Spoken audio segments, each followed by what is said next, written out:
The following is a hockey podcast out of Vancouver and Surrey, British Columbia. It'll only consist of a lot of puck talk and even more BS, or in actual words, banter and satire. Enjoy, and as always, go Canucks go. My God, Kyle, the Canucks, they kind of suck. And I got K-pop Demon Hunter stuck in my head. What a crappy day, man. Come on.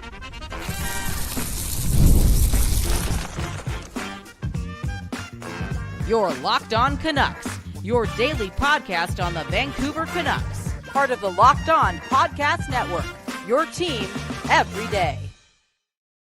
Hey, welcome to the POSTCAST here on Locked On Canucks after a 2-1 loss to the Nashville Predators. My name is Trevor Beggs. That guy's Kyle Bound, and this episode is brought to you by Gametime. Download the Gametime app, create an account, and use code LOCKEDONNHL for $20 off your first purchase. Kyle, was a mediocre game between two mediocre teams. And man, oh man, there's a lot of negativity to get into. We got to get into the Elias Pettersson stuff too. Foot's comments about that. Some interesting decisions tonight from the head coach. But you know what, man? I'm smoking the West Coast bias. So let's start on a positive note, because if you want to grasp at positivities in this game, the guy's got two keepers right now. The Canucks got two keepers among their depth players, guys who, maybe weren't expected to make this kind of an impact at this point in their careers. But I'm starting with the goal scorer tonight. Max Sasson ripping down the wing, getting one past UC Saros. Our only guy who can score right now, Kyle, is Max Sasson. Max Sasson, but hey, he's skating, he's scoring. He's one of the most noticeable guys out there for the Canucks. Now, Kyle muted himself because he's sick of the. You were gonna go negative on me, so you muted yourself, man. No, because that was the hockey gods being like, "Oh, you really got to do this. You're sick, and now you're gonna talk about Max Sasson being the Canucks' most valuable player." Anyways, kudos to him, and kudos to Manny Malhotra, kudos to the farm team, because I think he's a legitimate player. He again, when I did that prospect hit a couple months ago before the season started, I was asked, who was the prospect you were most excited for, and who did I say? I said Max Sasson. That's before training camp, and I just feel like he has the skating technique and the agility that makes him stand out, and the tenacity. Like, I love how this guy, I'm not gonna say lays. He doesn't like hit people or drill people, but bro, along the boards, he's like drilling his stick in the back of his opponents. He's a try hard. He's got a little tenacity in him, and he's got some skill, and he's got some hockey awareness. And Max Sasson is more dangerous than Elias Pettersson. No, but again, okay. Look at his comment. Mike saying, "Kyle, wipe up the tears and start the show. You are delaying the therapy session. We got to do this. It's only game 8, and I'm pissed off. Don't get me wrong, because I'm actually really scared that we're gonna need Pete DeBoer to fix all this. All in all, though, one left to Manny Malhotra, for real, because he's doing work, and Max Sasson gets it. And out of all those AHL players, I'm liking Max Sasson out of all the AHL forwards the most. No, here's the funny part, man. We're pumping up the best player in the Canucks today, and we don't even know how to say his name. We don't even know his first name. Is it Mike Sasson? Is it Max Sasson? Who the hell knows, man? But I know that he's glorious Maximus to me, because he is a standout player for your Canucks right now. And the other standout player to me, Kyle, is Elias Pettersson. No, not Elias Pettersson, but Elias Pettersson. And again, 3rd-round pick just 3 years ago. And this guy now looking like a future top 4 stud potentially for your Vancouver Canucks.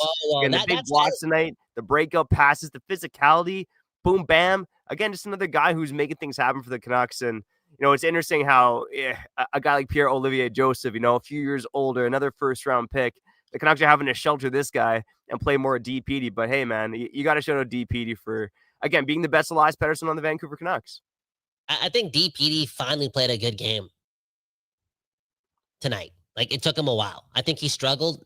Struggle's a strong word, but there was so many lapses throughout like the first 7 games where he's turning it over. Even look at what happened on that 3rd goal that Pittsburgh scored, where he kind of like bats the puck out of midair in the neutral zone along the boards. And it's like, why are you doing that? You obviously know that's going to like hit Malkin, and boom, bam. Next thing you know, that mistake goes into the back of your net. And there's just been a lot of mistakes in Tyler Myers' Elias Pettersson's game. No, seriously, sometimes they look the same on the ice through the first 7 games, and that's not good enough. And today, what did you see? You saw Elias Pettersson play like he did last year for this club. And let us know in the comments if this is the truth. And Trevor, I want you to rebuttal here. I don't think the Canucks D-core stands a chance to be great. You know how we hyped them up? Oh, this D, the greatest D in Vancouver. Don't let your girlfriend go to Rogers Arena because she's never gonna like your D after she goes to Rogers Arena or watch the Canucks play defense. You know? I think we hyped it up because Tyler Myers is still a top 4 defenseman for this team. And there's no way this team can have a great D-core if Tyler Myers is the top 4 defenseman. So if Elias Pettersson can take a step in the right direction and, elevate from what he did last year. And again, today was the first good game he played, like great game. I would give him a 9.8 out of 10 for that performance. If he keeps doing that and pushes Tyler Myers' minutes down, then honestly, I'm not going to say tonight was a win, but in the long term, that bodes well because the team needed Elias Pettersson to get confident and execute. And today, Elias Pettersson all game long executed. Yeah, again, not heavy minutes either. He played 12 minutes, and Pierre-Olivier Joseph was just over 10 minutes. But again, man, I thought Pierre-Olivier Joseph was chaotic today, much like Elias Pettersson was in the last game. But Elias Pettersson in his 12 minutes, 5 blocks, 2 hits, got a meaty stat sheet for a meaty player. But Kyle, here's where we get negative, man. And you made the point about Tyler. I want to say one more thing. I want to say one more thing. I want to say, well, you were gonna do it right there. You're gonna do it right there because you brought up the name. Okay.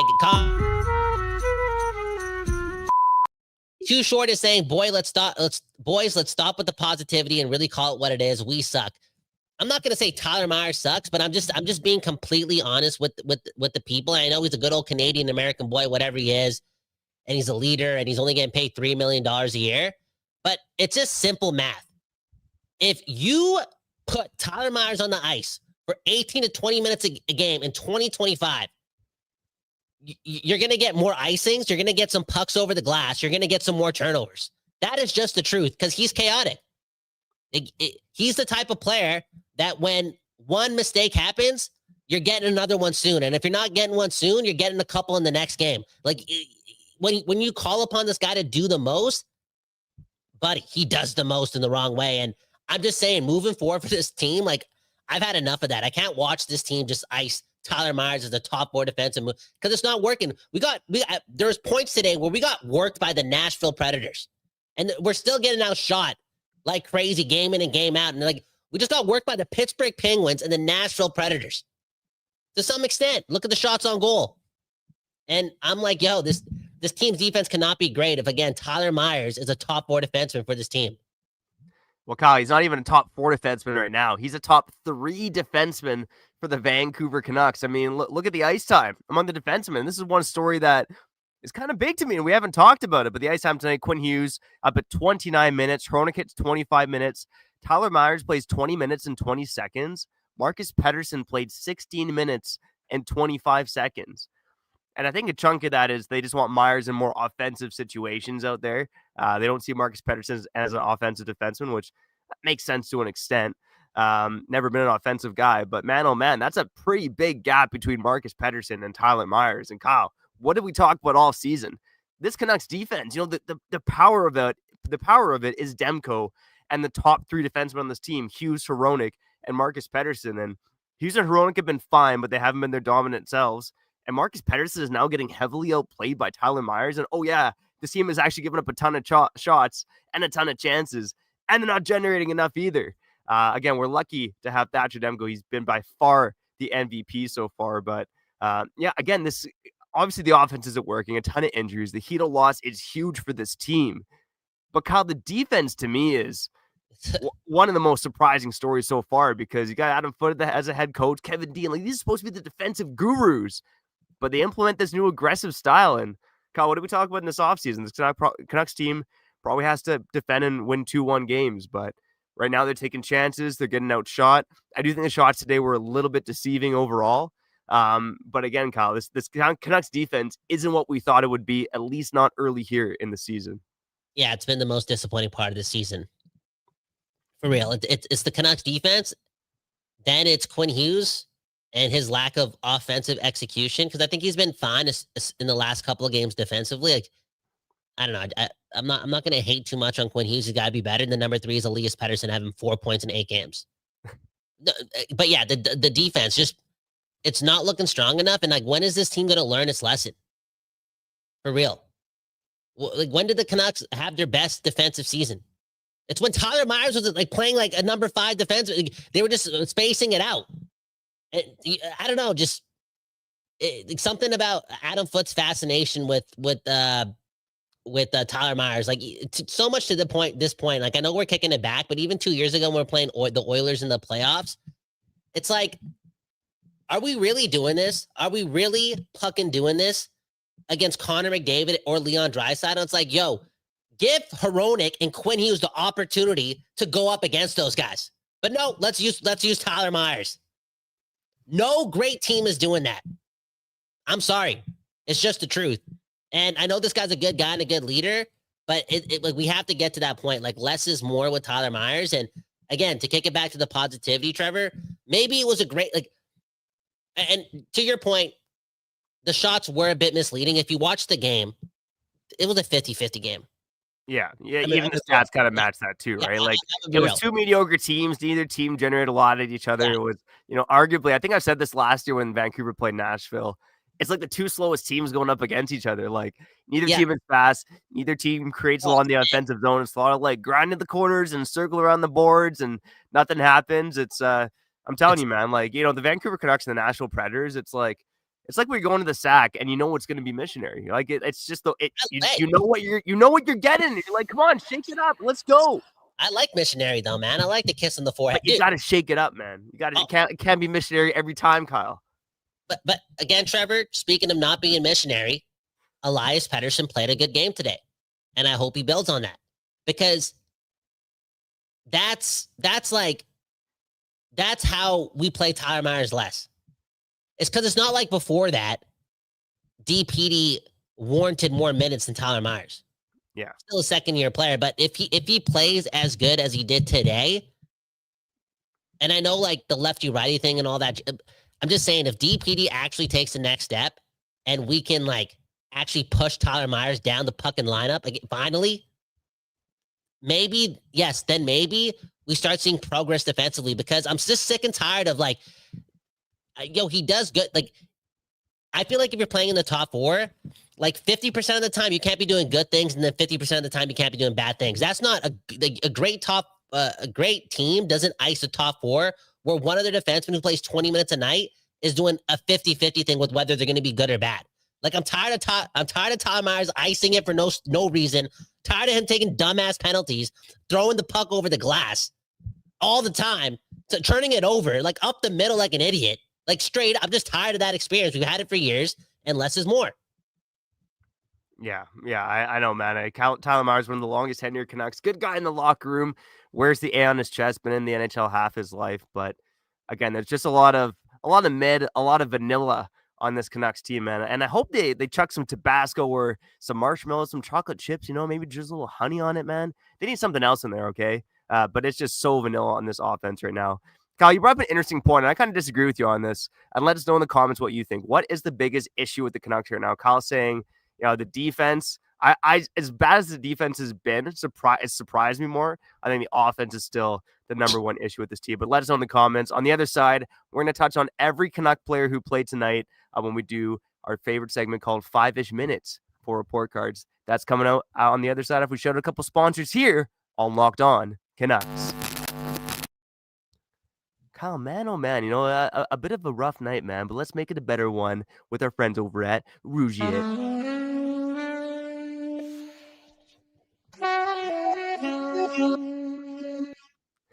You may have heard the old excuses before. You may have made them before, but making excuses doesn't solve anything. It's excuses like, it's just stress, or I'm tired, or it happens to everyone sometimes. But when it comes to performance, sometimes your body just needs a little extra support, and that's where Rougier comes in. Rougier.com offers fast-acting, doctor-prescribed treatments for ED. Oh my God, help with that, Kyle. We're 32 years old, and it's designed to help you stop making excuses and start making the moves. Because Kyle, man, oh man, you and I know it's about confidence, it's about connection, it's about getting back to moments that matter. And that's why you always tell us how hot your girlfriend is. So keep it up, buddy. Visit Rugiet.com, RUGIET/LockedOnNHL to get 15% off your first order. That's Rugiet.com/LockedOnNHL. And don't forget to use our code LockedOnNHL so they know that we sent you. Rugiet, stop making excuses and start making moves, baby. All right, and then let's shout out our friends as well over at FanDuel. And Kyle, FanDuel kind of hit it on the head prior to this game. Like their odds were bang on. It was a pick 'em between Vancouver and Nashville to win. Both teams minus 110.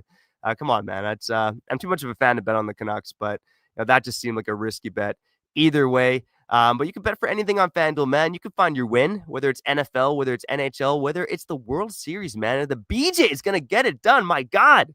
If you're feeling spicy, go check out FanDuel. Right now, new customers can bet just $5 and get $300 in bonus bets if you win. So, man, oh man, go check out the app today. What are you waiting for? Visit FanDuel.com and get that app today to get started.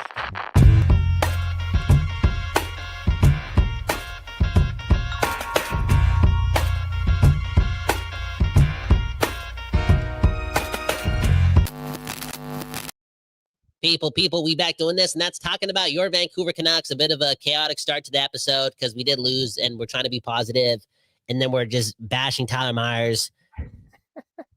And I don't know, like Trevor. Before we get to the comments, I'm just saying it's a young team, and when your veteran defenseman, your most eldest defenseman, is so mistake prone, and he's been like that forever, and he still gets all the minutes. What type of example does that put towards the rest of the team? Like, oh, that's good enough. You can make mistakes and you're still going to get your ice time. That's why I'm sick and tired of Tyler Myers playing so much. Anyways, comment. Man, we got a couple Fijian people in the comments, man. KP, new sponsors are Fiji Bitter and Fiji Water. Yeah, we got to get that Fiji Water sponsorship. We also got Too Short saying, they're talking about the snacks. Have you ever heard about the snacks, UFOs, and Twisties? No, never. Why'd you make that face? That was kind of discriminatory. Whatever that word is. I made a twisty face for the Twisties, man. Come on. That was a good one. Anyways, KP is one of the Fijian fans. What do you think KP stands for? I'm gonna say Kanil Prakash. Be careful here, Trevor. I'm thinking curly penis. Whoa. Okay. All right. Okay. All right. You know what? It's a chaotic episode. Speaking of which, let's run 5-ish minutes for report cards.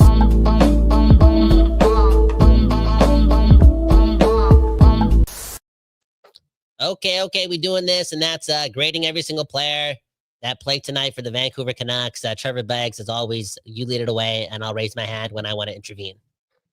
Yeah, I might try to make them 5 minutes end on the bat. I mean, I'm glad Brock Besser was back. That line with Max Sasson, Jake DeBrusk didn't really work. Jake DeBrusk, we'll get into that in a bit too, but I got to give him a C tonight. I mean, the power play wasn't really going at even strength. He did almost score to tie the game in the final 10 seconds. So you give him credit for that, but pretty unremarkable night for Brock Besser. Pierre-Olivier Joseph, I give him a D. I thought he was chaotic when he was on the ice, not making much happen, like skating into guys, taking the puck out of his own zone back. Like, it was just not a great night for him. Connor Garland, let's give him a B-, but one of the best forwards tonight. RC Baines, I almost want to give him an incomplete. It felt like he barely played, but didn't mind him when he was out there. Let's give him a C+. Philip Hronek, he has been making mistakes out there, Kyle, but there are moments where, again, it's just kind of unremarkable plays getting out of the zone. But again, this guy's getting paid over $7 million. He's supposed to be a guy that creates offense as well, and he's not doing that either. Okay, first off, I want to say, what did he give Brock Besser again? I give him a C. I think you're out for lunch, a B-. I think he was our best forward today. Anyways, I think he was as good as Max Sasson and Linus Karlsson. I can't believe I just completed that sentence. He was our best forward, and he was as good as Linus Karlsson. Is this the preseason?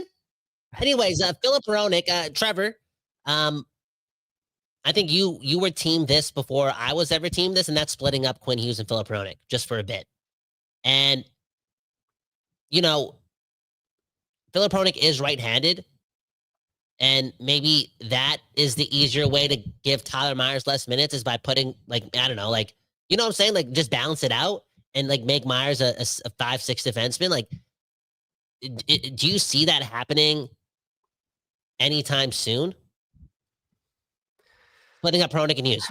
I think it's possible because we've kind of seen it already, and they haven't been great together. But again, they haven't been bad together. I think it's possible because if the Canucks keep playing mediocre, you might think let's utilize these guys offensively a bit more. Let's split them up.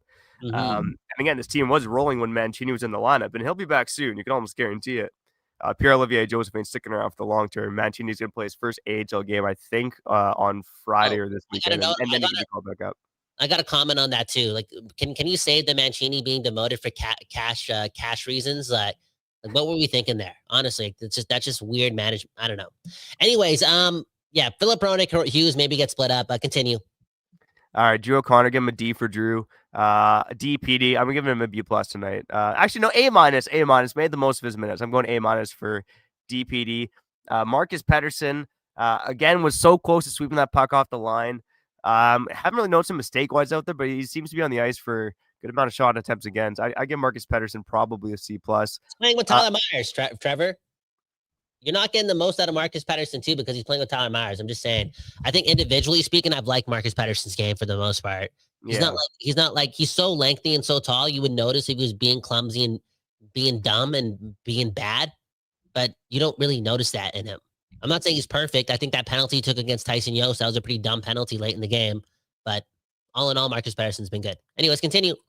Yeah, let's talk about Elias Pettersson, Colin. I mean, you grade this guy on the bell curve. You expect more. He plays over 20 minutes. Still not really getting shots on net. I think he got one shot on net tonight, if I'm not mistaken. You just want to see more from him. And yeah, he like the hit where you're almost laid out Fedor Svechkov was crazy. Him trying to pull that off. Again, some good blocks, a good clear on the PK. But again, this guy's playing like Philip Donoso. He's got 4 points in 8 games. And yeah, he's looked better. And you want to stay patient. I'm only 10% of the way through the season. This team can turn it around. He can still turn it around too. He hasn't been bad, but for a guy who's supposed to create offense on a team that starved for it, he's just not doing it. He's not even really threatening. So I'd give him a C overall. Trevor, yeah, I'm giving him a C minus. Elias Pettersson in his last 100 games, how many points do you think he has? Like, I'm going to say 61 in his last 100 games? Yeah, in his last 100 games. Yeah, I'm going to go 64 points. Okay, everyone take a guess. I'm going to search it up because I'm curious now. Keep going. Yeah, no problem. All right. So Quinn Hughes, again, 29 minutes tonight. I mean, this guy, the frustration on his face, smashing his stick, kind of looking angry out there. Like, this is not the Quinn Hughes you want to see. You don't want to see frustrated Quinn Hughes out there. Oh, my God. It makes me want to cry, dude. But yeah, I mean, overall, he's trying out there. He's still not looking like himself. He's still being a little sloppy out there. Pucks are getting by more at the blue line. But it just doesn't feel like he has anyone to pass to. The Canucks feel slow up front, so I'm having a hard time blaming him for it. For his performance overall tonight, I give him a B. Like, he was still one of the best Canucks out there, as he always is. Kiefer Sherwood. I want to talk about Quinn Hughes too. Sorry, did you read Noah's the tweet? How he's like Quinn Hughes, and people in the comments are talking about this too. Like, you got to bring up Quinn Hughes' ice time and all this stuff, right? And I think Quinn Hughes is trying to do too much too. Like, I don't know, like he's got to.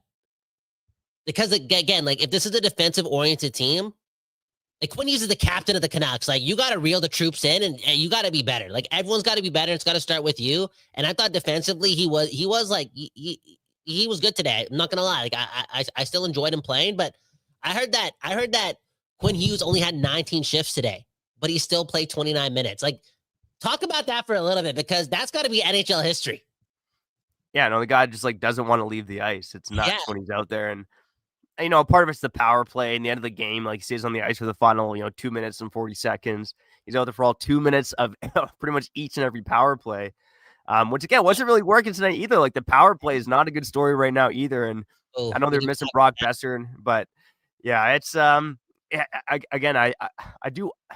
trying to think if it makes more sense for him to shorten up his shifts, but he's Quinn freaking Hughes. I say you let him do whatever the hell he wants, because he's the most talented player on this team. So, my God, if he wants to go out there 2 minutes a shift, man, like, let him do it. No.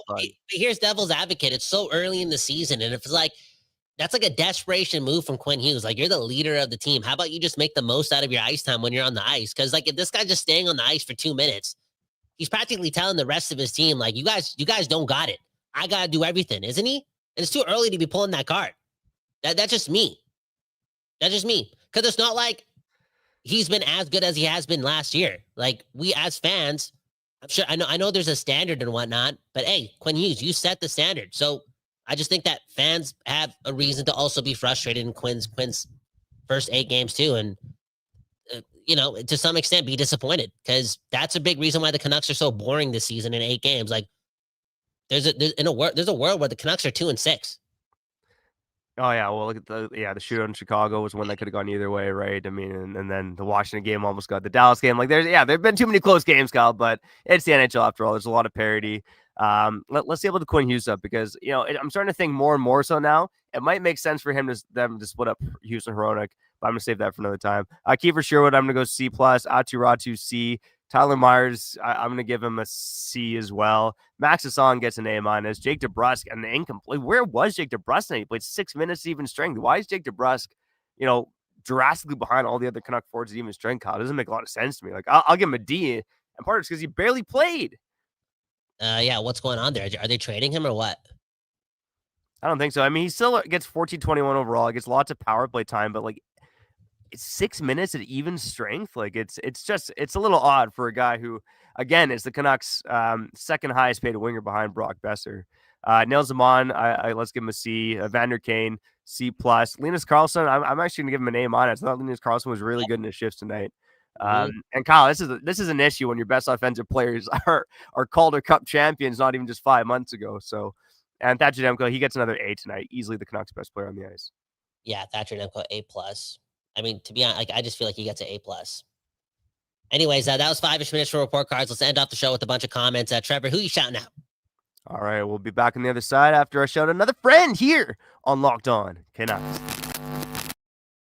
Kyle, man, oh man, the Canucks are back in town, and that means it's time to get tickets, right? Right?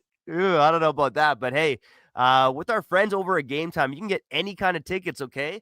And, the West Coast is looking good right now, baby, okay? The Vancouver Whitecaps, one of the favorites to win the MLS Cup. The BC Lions, potentially a favorite. They're not quite a favorite, but they certainly have a chance of winning the Grey Cup as well. So good things are happening in BC. And if you're getting tickets for any of that, go check it out on Gametime, because Gametime is the app that gives the fans the advantage. It's your ultimate life hack for scoring amazing tickets fast, easy, and stress-free.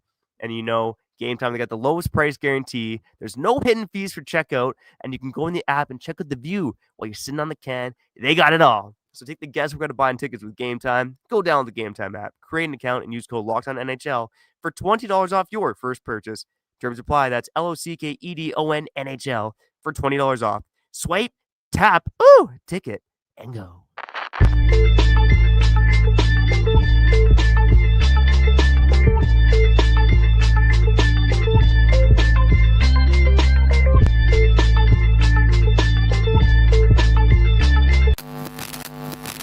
Okay, we back doing this, and that's talking about your Vancouver Canucks. They lose 2-1 to the Nashville Predators.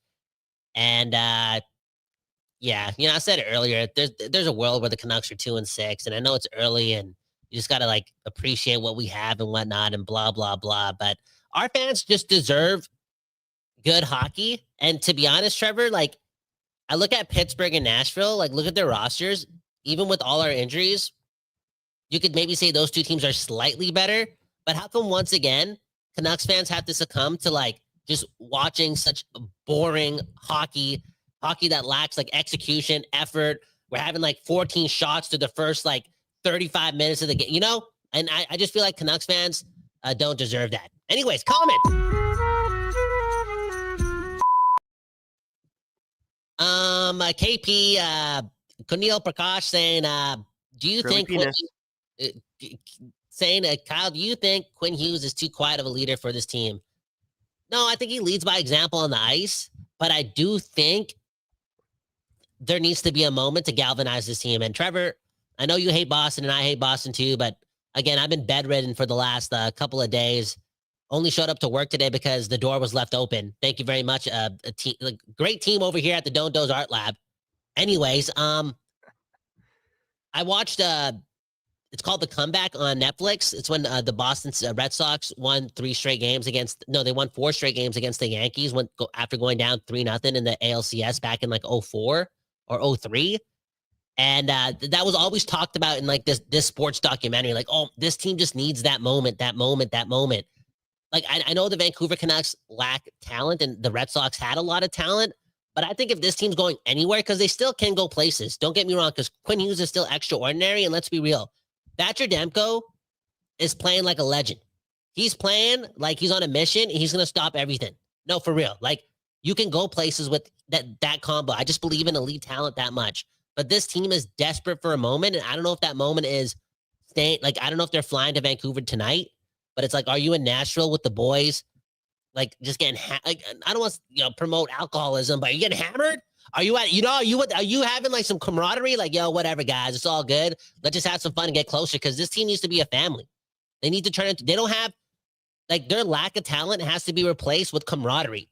It has to. So I hope. And Trevor, the team's back. I know you're going to be at the arena in the next couple of days. You don't think I'm going to ask you that question? Are these guys brothers in that room? Because they need to be moving forward. And Quinn Hughes is a big part of making sure that everyone is tight knit, because he said it first, right? The team's lacking talent. We better be working hard or whatever. That's how we're going to do. No, the camaraderie has to be better than every other team in hockey for this team to have a chance this season. Yeah, and you kind of hope that they can get home and like. I'm starting to wonder this road trip just kind of wore on them, right? You can think like, oh, the road trip got worse as it went along. Like, what's wrong with these guys? They lost a lot of bodies. They played a lot of games condensed nights, and I know it's going to be an issue for everybody. But I am curious to see what they look like when they get home. And the problem is, though, Kyle, with this schedule, they're going to get thrown right back into the fire. And I mean, they get a Montreal Canadiens team that's one of the best teams in the league right now. They get an Edmonton Oilers team that's had a mediocre start, and they played pretty damn well against us the first time. And then you get the struggling New York Rangers, which is going to be must-see pay-per-view TV, baby. JT Miller versus Elias Pettersson. And that's like... That could be the moment. That could be the moment. Elias Pettersson getting a hat trick against JT Miller and fighting him and knocking him out. What? Man, oh man, I want some of the West Coast bias that you're smoking, man. A little bit of that reefer Sherwood, baby. There we go. But yeah, so I mean, look, we'll see what happens when we get home. Again, big picture, 3-2 in this road trip isn't bad, but the way they ended it, the fact that they've been outshot in their last 7 games, they're overly reliant on goaltending. They don't look threatening offensively. There's a lot of bad to focus on, considering that this team just went 3-2 on a road trip and is 4-4 in the season. Like, the sky isn't falling yet, but man, oh man, Kyle, they better figure this out quick. They better bond. They better be brothers in there, because otherwise this ain't gonna work. Yep. They got again, and I didn't get to bleep out the Mother Knucker clip. I'll do it tomorrow. I've been sick, Mother Knucker, so give me some time, because again, what happened to Hedel and how there was no response.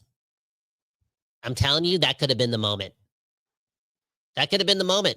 And to be honest, I know the points are important, but that moment, for some reason, it felt like a lost one and a missed opportunity to prove to the Canucks fans that this is a family and these guys are close, and they have that over other teams, like the camaraderie. Anyways, next comment.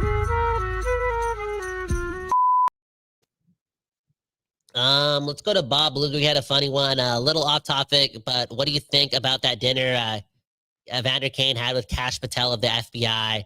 And do you think it was related to the NBA/mob gambling ring or thing that happened today? And just overall, I mean, we're all sports fans here. Can we just take a break from talking about the most boring team in hockey?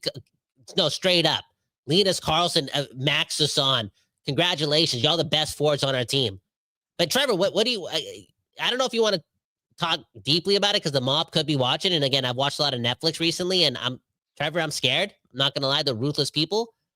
I do think it's ironic how Kane, and who has like gambling debt, maybe still, I think it was like $25 million, is hanging out with Kash. And a couple days later, like Kash is like the spokesperson for whatever happened today in the world of sport. But on that note, like, what are your thoughts on all this? Like, again, just like sports betting, rigging, like it was, I think it was a sad day to be a sports fan, to know like that Teddy Rozier, another player, was in on having a say in the game based on a bet he had going on in the outside world. Like, as a sports fan, when I hear conspiracy theorists being like, oh, well, the NFL's rigged, the NBA's rigged, the NHL's rigged, it's sometimes maybe it is officiating. Sometimes it's players who have ties with the mob, but overall it's just a disheartening day for a sports fan.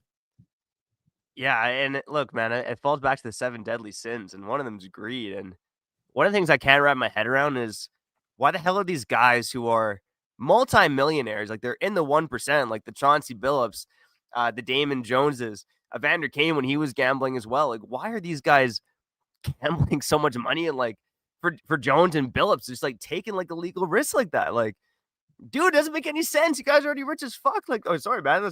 Oh. Just go live your life, man. Like, unbelievable. Like, I don't understand. And the whole Kane thing, like, I obviously can't. I'm not gonna say there's like a connection there, but it is ironic, obviously, after what Kane went through, right?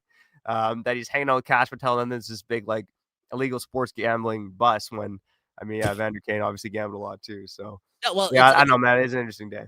Yeah, it's interesting because I think it came out today that, and correct me if I'm wrong, but I think it was like a former Toronto Raptor saying that he had to do it. Like he had to, put an under on his minutes and like make like, it would basically be like this. Like it could be like Teddy Rozier. People would bet on FanDuel or whatever it is. What's the minutes that Teddy Rozier was going to play? And like I guess big bets were placed on the under, and he would make sure to fake an injury so he could hit the under, so stuff like that, right? Why would they do it? It's because outside of the sport, they've already like accumulated a debt with the mob or like a debt with the casino, and they want their money back. And how can they get it back quickly? Because I read something that Teddy Rozier is making $24 million a year. Really? Like not through gambling. Like that's his NBA salary. Yeah, which is wild, man. Which is wild.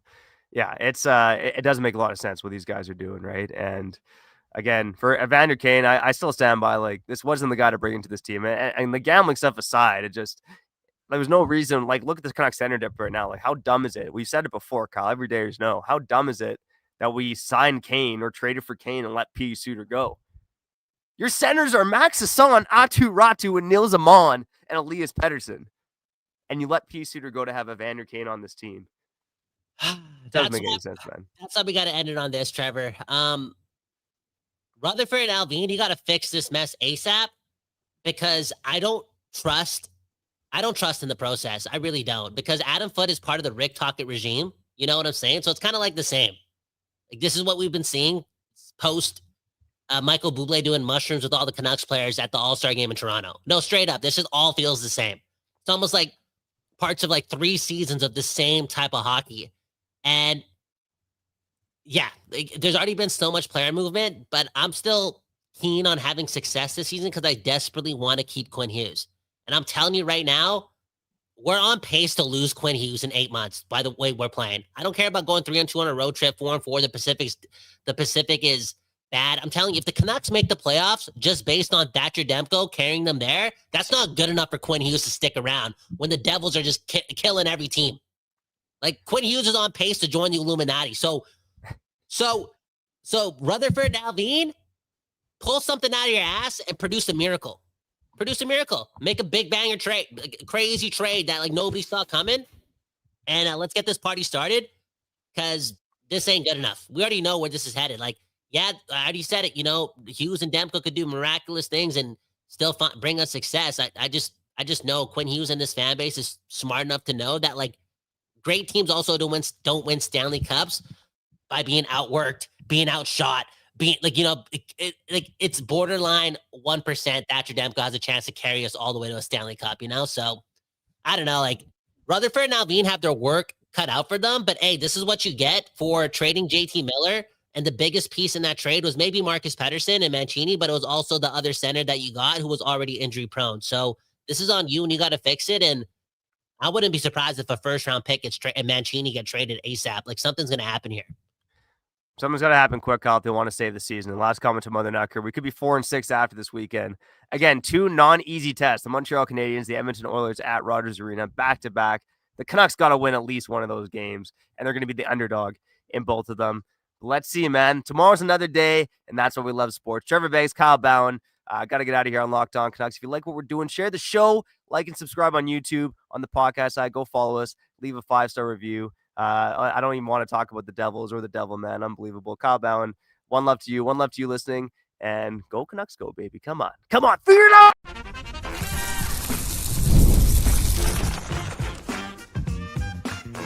You're Locked On Canucks, your daily podcast on the Vancouver Canucks, part of the Locked On Podcast Network, your team every day.